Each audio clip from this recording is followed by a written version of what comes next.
নমস্কার বন্ধুরা, মহাপ্রসাদ চ্যানেলে আপনাদের সবাইকে স্বাগত। সামনেই রথযাত্রা আসছে, তাই আজকে আমি চলে এসেছি পুরী জগন্নাথ মন্দিরের একটা অন্যতম বিখ্যাত রেসিপি নিয়ে। আজ বানাবো ক্ষীরা পোড়া। তো আসুন এবার শুরু করা যাক। ক্ষীরা পোড়া পিঠার জন্য দেখুন আমি এখানে এই যে পেতলের বাটি দেখছেন, এই বাটি মেপে এক বাটি গোবিন্দভোগ চাল নিয়ে সেটাকে ৩-৪ ঘন্টা জলে ভিজিয়ে রেখেছি। এবার এই চালটা থেকে জলটা ঝরিয়ে নেব। এবার এই মিক্সিং জারের মধ্যে জল ঝরিয়ে নেওয়া গোবিন্দভোগ চালটাকে দিয়ে দিচ্ছি। এবার এর মধ্যে ১ চিমটে মতো সন্ধক লবণ দিচ্ছি। আর দেখুন এখানে আমি প্রায় ৩ টেবিল চামচ মতো নারকেল কোড়া নিয়েছি আর ৪টে ছোট এলাচকে খোসা ছাড়িয়ে নিয়েছি। এবার এগুলোকে এই মিক্সিং জারের মধ্যে দিয়ে দেবো।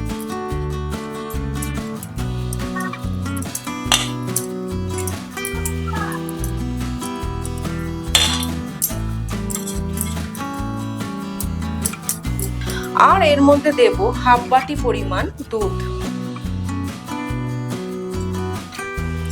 এবার এটাকে মিক্সিতে খুব ভালো করে বেটে নেব। গ্যাসে আমি একটা প্যান চাপিয়েছি আর প্যানটা গরম হয়ে গেলে এর মধ্যে ১ টেবিল চামচ দেশি গাওয়া ঘি দিয়েছি। এবার ঘিটাকে খুব ভালো করে গরম করে নেব। ঘিটা গরম হয়ে গেলে এর মধ্যে একটু কাজু বাদাম কুচি দিয়ে দিচ্ছি। আমি প্রায় ২ টেবিল চামচ মতো কাজু বাদাম কুচি দিয়ে দিলাম। এটাকে ঘিয়ের সঙ্গে একটু নাড়াচাড়া করে নেব। খুব বেশি ভাজার দরকার নেই, জাস্ট একটু নাড়াচাড়া করে নিলেই হবে। এবার এর মধ্যে ১ লিটার ফুল ক্রিম দুধ দিয়ে দিচ্ছি।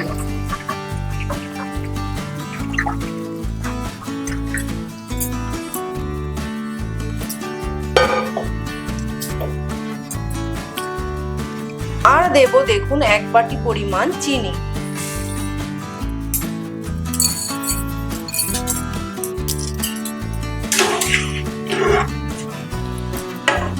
এবার এটাকে খুব ভালো করে ফুটিয়ে নেব। দুধটা দেখুন খুব ভালো করে ফুটে উঠেছে। দুধটা যখন এরকম ফুটে উঠবে তখন গ্যাসের ফ্লেমটা একদম লো করে দিতে হবে। এবার এই লো ফ্লেমে যে চালটাকে আমি মিক্সিতে বেটেছিলাম সেটাকে অল্প অল্প করে দেব। আর এইভাবে স্প্যাচুলা বা খুন্তি যাই হোক না কেন সেটা দিয়ে এইভাবে নাড়াচাড়া করতে হবে। এইভাবে অল্প অল্প দিতে হবে আর নাড়াচাড়া করতে হবে। একবারে পুরোটা দেবেন না, তাহলে দলা পাকিয়ে যেতে পারে।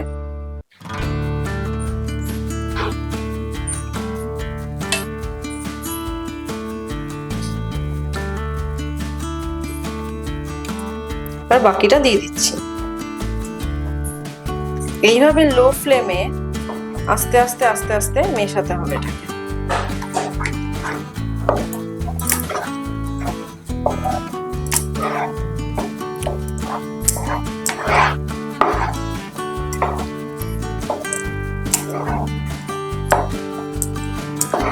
দেখতেই পাচ্ছেন আস্তে আস্তে আমি মেশাচ্ছি। এটা কোনোভাবেই গ্যাসের ফ্লেমটা বাড়াবেন না, তাহলে কিন্তু তলাতে ধরে যাওয়ার সম্ভাবনা থাকবে। দেখতে পাচ্ছেন আস্তে আস্তে ঘন হয়ে আসছে। তো এইরকম ভাবে মেশাচ্ছি। এবার এর মধ্যে শেষে একটু কিশমিশ কুচি দিয়ে দিলাম। এটা অপশনাল, দিতেও পারেন নাও দিতে পারেন। আমি খুব সামান্যই দিলাম। প্রায় ৩-৪ মিনিট আমি লো ফ্লেমে এইভাবে নাড়াচাড়া করেছি। দেখুন অনেকটাই হয়ে এসছে। এবার এর মধ্যে আমি হাফ টেবিল চামচ মতো আর একটু ঘি দিয়ে দিচ্ছি।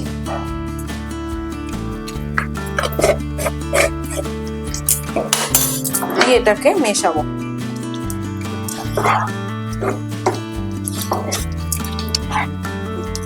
মেশাতে মেশাতেই দেখবেন যখন এটা হয়ে যাবে এরকম প্যান থেকে এটাকে একটু ছাড়া ছাড়া হয়ে আসছে। দেখুন নাড়তে নাড়তেই প্যান থেকে একটু ছাড়া ছাড়া হয়ে আসছে।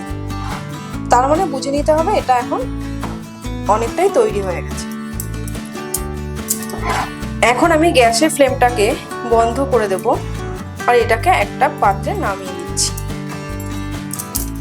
এখানে দেখুন আমি এই প্যানের মধ্যে কিছু কলা পাতা পাতিয়ে রেখেছি, আর কলা পাতার ওপরে একটু ঘি লাগিয়ে রেখেছি, আর প্যানের এই যে সাইড গুলো না, এই সাইড গুলোতে একটু ঘি লাগিয়ে দিচ্ছি। এবার এর মধ্যে ওই মিশ্রণটাকে আস্তে আস্তে দিয়ে দেবো।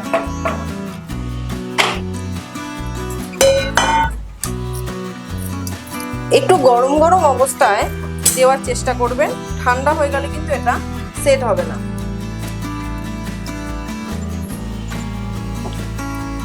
এবার এইভাবে একটু সেট করে দিতে হবে ভালো করে।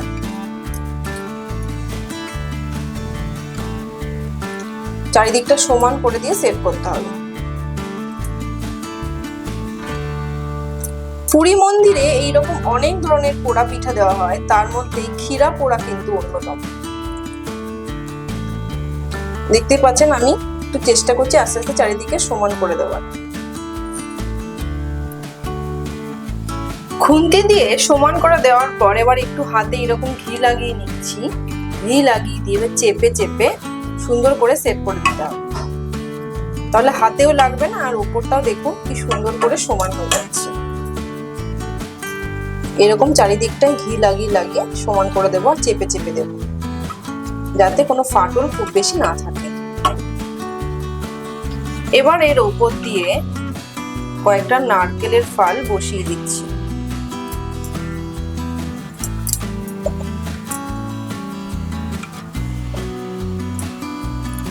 এইরকম একটু চেপে চেপে নারকেলের ফালগুলো দিয়ে দিচ্ছি। উড়িষ্যাতে রজ উৎসব হয়, যেটা আমরা বাঙালিরা অম্বুবাচী বলি, সেখানেও কিন্তু এই পোড়া পিঠা দেওয়াটা বাধ্যতামূলক, আর জগন্নাথ মন্দিরে তো দেওয়া হয়।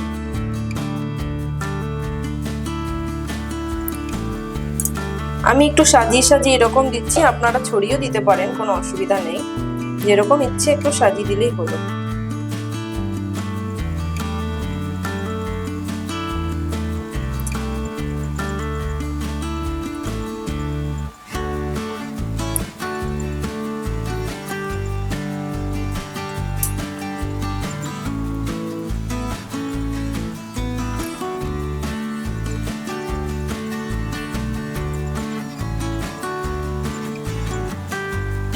এবার কয়েকটা কিশমিশও দিয়ে দিচ্ছি, খুব বেশি দেব না, জাস্ট কয়েকটা কিশমিশ আমি সাজিয়ে দিচ্ছি।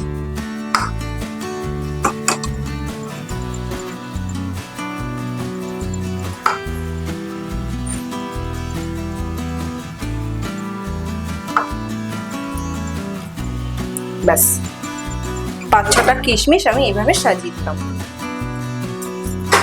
এবার এর ওপরটাতে জাস্ট দুটো কলা পাতার টুকরো দিয়ে দিচ্ছি, এটা না দিলেও হয়, জাস্ট ওপরে যাতে জলটা কম পড়ে সেই জন্য আমি একটু কলা পাতার টুকরো দুটো দিয়ে দিলাম। এবার আমি গ্যাসটাকে অন করে দিচ্ছি। অন করে মিডিয়াম থেকে লো ফ্লেমে এটাকে আমি ঢাকা চাপা দিয়ে 30 থেকে 35 মিনিট হতে দেব। খেয়াল রাখবে এটা কিন্তু লো ফ্লেমেই করতে হবে। এইভাবে ঢাকা চাপা দিয়ে এটাকে 30 থেকে 35 মিনিট লো ফ্লেমে বেক করতে হবে। 35 মিনিট বাদে আমি ঢাকাটা তুললাম। এবার এই কলা পাতাটাও আস্তে আস্তে সরিয়ে নিচ্ছি উপর থেকে। দেখুন আমি একটু খুন্তিতে সাইডটা দেখাচ্ছি, দেখতে পাচ্ছেন তো সাইডটা কেমন ব্রাউন হয়ে গেছে। এইরকম সাইডগুলো যখন ব্রাউন হয়ে যাবে আর এরকম প্যান থেকে একটু ছেড়ে ছেড়ে আসবে, তখনই বুঝতে পারবেন এটা হয়ে গেছে, পুরোপুরি রেডি। এবার আমি গ্যাসের ফ্লেমটাকে বন্ধ করে দেব, আর এই পিঠাটাকে পুরোপুরি ঠান্ডা করব। তবে এখনো কিন্তু এই পিঠাটা পুরোপুরি রেডি হয়নি, ঠান্ডা হয়ে যাওয়ার পরে আরো একটা নতুন ট্রিক্স আছে। তো এখন আমি গ্যাসের ফ্লেমটা বন্ধ করে দিচ্ছি, আর এটাকে পুরোপুরি মিনিমাম 6 থেকে 7 ঘন্টা ঠান্ডা হতে পারলে ভালো, মানে পুরোপুরি যাতে ভেতরটা শক্ত হয়ে যায় সেরকমই করার চেষ্টা করবেন। 5-6 ঘন্টা বাদে দেখুন এটা পুরোপুরি ঠান্ডা হয়ে গেছে, আর কি সুন্দরভাবে এটা বসে গেছে, একটুও নরম নেই, দেখতেই পাচ্ছেন না সাইডগুলো প্যানের সাইড থেকে ছাড়া ছাড়া হয়ে এসছে। এবার এই যে দেখুন, এখানে আমি একটা লোহার তাওয়া নিয়েছি। এটা যে কোনো তাওয়া নিতে পারেন, আমার কাছে লোহার তাওয়া ছিল তাই আমি লোহার তাওয়াতে একটু ঘি লাগিয়ে দিচ্ছি। এবার এই তাওয়ার উপরে, মানে এইটার উপরে আমি তাওয়াটাকে এরকম করে দিলাম, দিয়ে এবার এটাকে উল্টে দেব।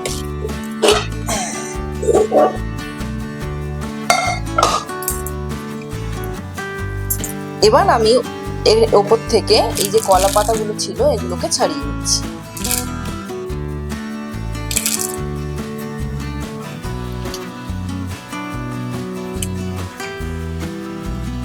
দেখুন কি সুন্দর হয়েছে। একটু মাঝখান করে দিচ্ছি, একটু সাইডে হয়ে গেছে। দেখুন উল্টো দিকটাও দেখুন কতটা সফট হয়েছে। এবার আমি গ্যাসটাকে অন করে দিলাম আর মিডিয়াম থেকে লো ফ্লেমে উল্টো দিকটা 2 থেকে 3 মিনিট একটু ফ্রাই করে নেব। 2-3 মিনিট হয়ে গেছে, দেখুন সাইডটাও উল্টো দিকটাও ফ্রাই হতে শুরু করেছে। এবার আমি গ্যাসটা বন্ধ করে দিচ্ছি আর এটার এইদিকে একটা থালা দিয়ে এটাকে আমি উল্টো করে নামিয়ে নেব। দেখুন আমি একটু হাত দিয়ে চেপে দেখাচ্ছি কতটা সফট হয়েছে, দেখতেই পাচ্ছেন সাইডগুলো দেখুন কতটা সফট হয়েছে। এবার আমি একটা ছুরির সাহায্যে এটা কাটবো।